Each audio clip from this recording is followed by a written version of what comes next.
All right, guys, here goes my favorite part. The basic training was good, but here goes the juicy part. The second part, which is the advancement training. Okay? What I'm about to teach you right now, I really want you to take it serious because a testimony, when this training is off the fourth meeting. The first meeting, I had to go on the phones because I have to set an example. And because these skills that I'm about to teach you right now, I mastered it throughout the years. I made 20 appointments. And out of 20 appointments, 15 people came.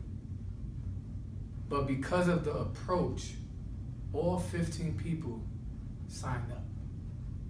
And it doesn't start with the closer. It starts with the person on the phone, the way that you do approach. So what I'm going to do right now, I'm going to go into advancement. I'm just going to go straight to it because I'm really excited about it. So now we at the intro, and I love this, right? It says, hello, my name is Mr. Stevens. Now the original says, I'm calling from Human Resource Department. You submitted a resume in regards to customer service, great work from home opportunity. I'm going to teach you something, guys. Y'all need to pay attention, all right? You know what? Scratch that. Before I get into this, I want you to know the psychology of this, okay? When you're on that phone, I want you to understand that you are the boss.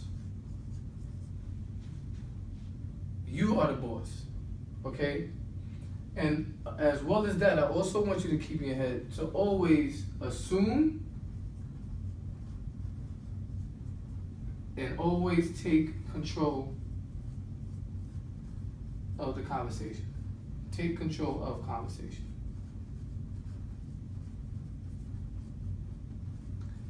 So what do I mean about that? Let me break it down to you.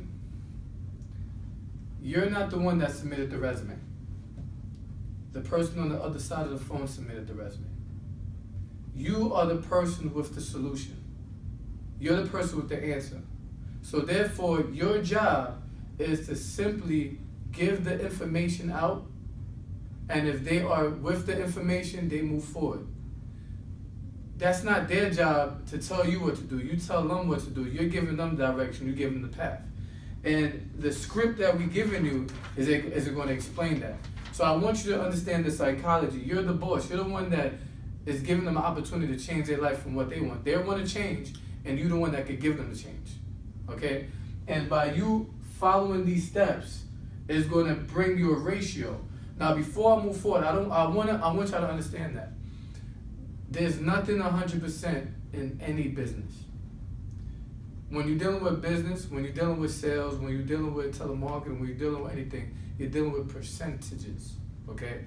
I'm not saying this is 100%, but I will tell you, this approach would increase your percentage anywhere between 80 to 90% because of the psychology of what I'm going to teach you. So you got that out the way, all right? The next thing is you always want to assume, right? You want to assume, and you also want to ask yes questions. You want to ask questions that's going to be in your benefit, in your favor. Okay? Again, this is not sales, but at the end of the day, in this world, everybody wants to be sold to, and in a better manner, a better way of saying it, they want to be approached a certain type of way. So if you master the approach, you're going to catch the attentions of a lot more people than if you didn't know the approach. So you want to assume the sale, right? You also want to take control of the conversation. Now, guys, I know I'm going to talk like it's sales because I've been doing it for so many years and I'm teaching the structure. But you also want to take control, okay? Put it like this. You will win a girl more if you take control than if she take control. A woman will respect you more. And tell me yes or no, woman. You can email me and say if I'm lying or not. A woman wants a man that take control. A woman wants a man that knows what he's doing and knows what he's about. And a woman will follow a man that's confident enough to take control. The minute that man has no confidence, she loses the respect. That's what my mama told me. And if I'm lying, you can email me right now on the phone. I'll be waiting for your response. So I take that same scenario into business, into life, and into what I'm doing. So you always want to take control. Nobody, who's gonna, just give an example. If you was on the phone and the person didn't know what they was talking about and you took control of them, why would you want to go into their business if they don't know what they're doing? You're trying to get out of a situation to get into something that's better. How could you get out to something and get into something better if the person on the other phone is not portraying their business like they know what they're doing? It starts with the person on the phone. Always remember that. The close starts with the person on the phone. All right? So let's get into this right now. Okay? You got to excuse me, ladies and gentlemen. I work with the spirit of excellence. I do not like that eraser right now. Okay? So this is the way it works, all right? So now we're going to teach you what is called proper wording. Okay? What I mean by proper wording is, in sales, one thing I learned was the impulse factor.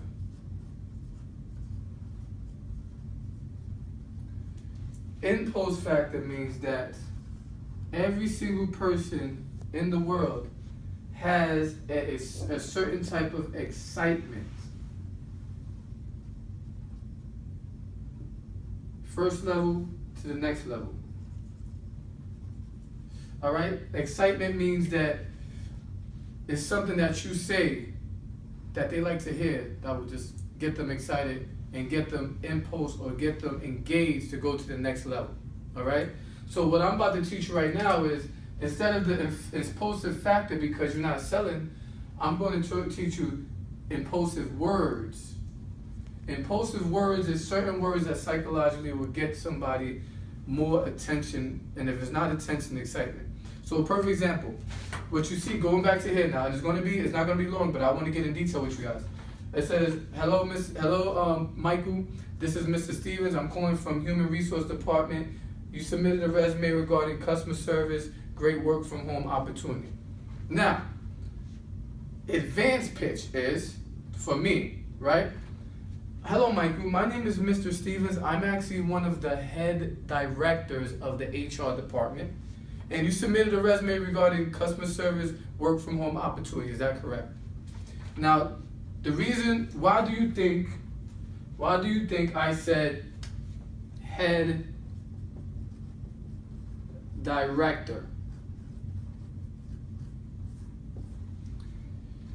The reason, and I'm explaining to you the reason why I said head director. The reason why I said head director is because psychologically, if a regular representative call you, you're not going to have as much respect as if a CEO of a company call you. If Warren Buffett called you right now, you'd be alert. Oh my gosh, that's Warren Buffett, stop everything. But if Warren Buffett's secretary or somebody in lower command call, it's not going to be that much respect. So you got to understand the psychology. So when somebody hears head director or head supervisor, they're like, oh, I'm going straight to the source. I'm talking straight to the source. This is a person that's going to give me the opportunity and the job. Now, the next one says Human Resource Department. I like saying the HR department. Either or, it doesn't matter. But why did I put it together? Why did I say, hello, my name is Mr. Stevens. I'm actually one of the head directors of the HR department or Human Resource Department. All right. Guys, and mistake me if I'm wrong, what is the first thing that comes to your head when you say HR, Human Resource Department? Psychologically, of people, because of the way the world is, the first thing you're going to say with the HR department is job. J-O-B.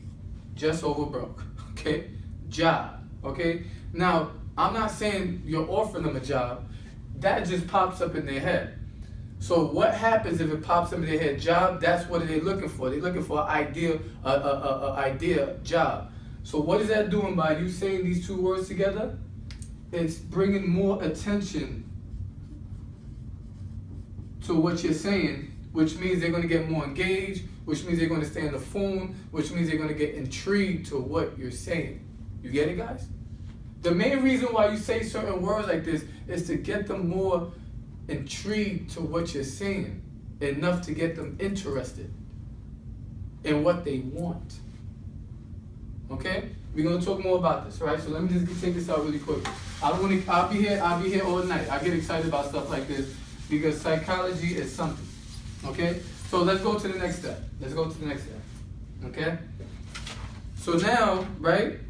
Remember when I told you earlier you're gonna ask some yes questions? This is the questions that you have. This is obvious. These are obvious questions, but these questions is working on your favor and your benefit. So let me ask you. So here goes. So at this time, what I'm going to do, I'm just going to ask you a few questions to see if you're qualified. Okay? Look at the way I'm saying it. I'm saying it nice and relaxed. So they're very receptive to what I'm saying, and I'm gonna hit them with the jab. All right? So very good question. At this time, what I'm going to do, I'm just going to ask you a few questions to see if you qualify for the position. Okay? Are you looking for full-time or part-time? What are they going to obviously say? Full-time is going to work for you as the CEO. Part-time is going to work for you as CEO. Why? Because it's work from home. Are you looking to do morning or afternoon? These are yes questions that work for us. You got to understand this. And at the same time, they mentally getting engaged in you. They getting more interest in you. Okay? So now you say morning, afternoon. Oh, I'll take morning. I'll take afternoon. Okay. Now tell me a little bit about yourself. What type of work have you done in the past, or what work do you do now? You gotta, there's a saying, right? It's called A, B, C. Always be closing. This is one big close. This is one big close. Okay? The way you approach things the closing is not the orientation. The closing starts here. And by you approaching things the right way, you're always going to get the quality people. So watch this now. So watch out. So now this is the time where you have to listen. So they tell you, oh, I used to do customer service. I'm an executive of this. I'm executive of that. You're going to use that and later on in the script. So let's just say they say they work at, I throw an example right now. They worked in Walmart as a manager.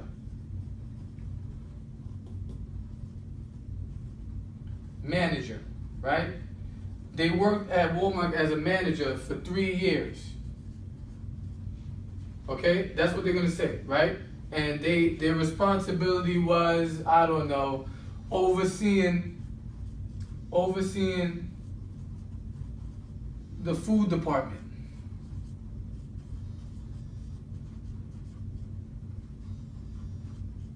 Okay? Now what you're gonna do is you're gonna keep that in your head. Just follow me. You're gonna get it, okay? So you can say, oh, okay, all right, now let me tell you a little bit about our company.